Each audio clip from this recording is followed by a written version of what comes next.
Shalom, Assalamualaikum warahmatullahi wabarakatuh. Selamat siang Tribunars. Senang sekali saya Feby Tolan bisa hadir kembali menyapa Tribunars siang hari ini dalam program Live Report Raja, Senin 3 Maret 2025.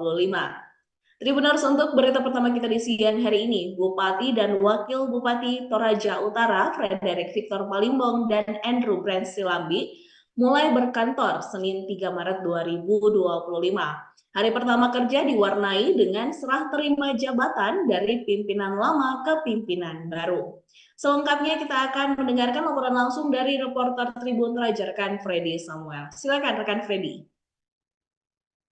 Ya, terima kasih Bebe dan selamat siang Tribuners. Jadi benar bahwa Pemkab Toraja Utara baru saja telah menggelar serah terima jabatan antar pemimpin Bupati dan Wakil Bupati sebelumnya dan pemimpin yang baru.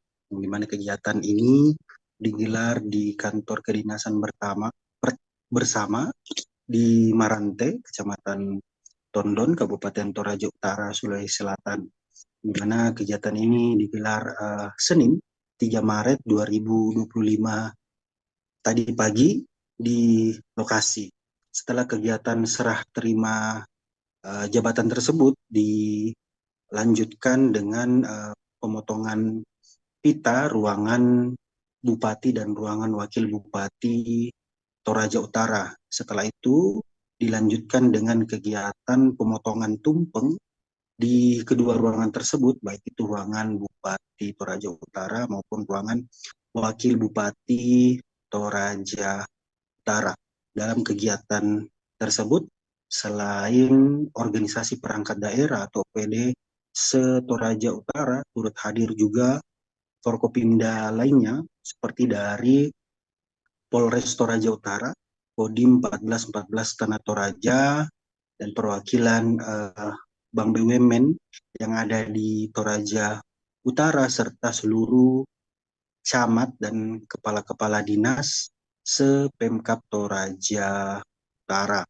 Dan setelah itu kegiatan dialihkan ke kantor DPRD Toraja Utara dalam rangka kata sambutan pertama untuk pemimpin yang baru saja pulang dari kegiatan retreat di Magelang.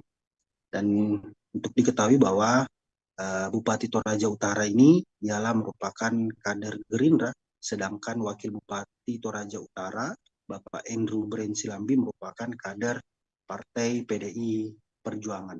Seperti itu, Feby, saya kembalikan ke studio. Baik, terima kasih rekan Freddy untuk laporannya dan selamat kembali bertugas. Demikian Tribuners untuk berita pertama kita di siang hari ini. Tetap bersama kami dalam program Live Report Toraja, karena setelah ini kami masih akan menghadirkan berita-berita terbaru mengenai peristiwa seputar Toraja.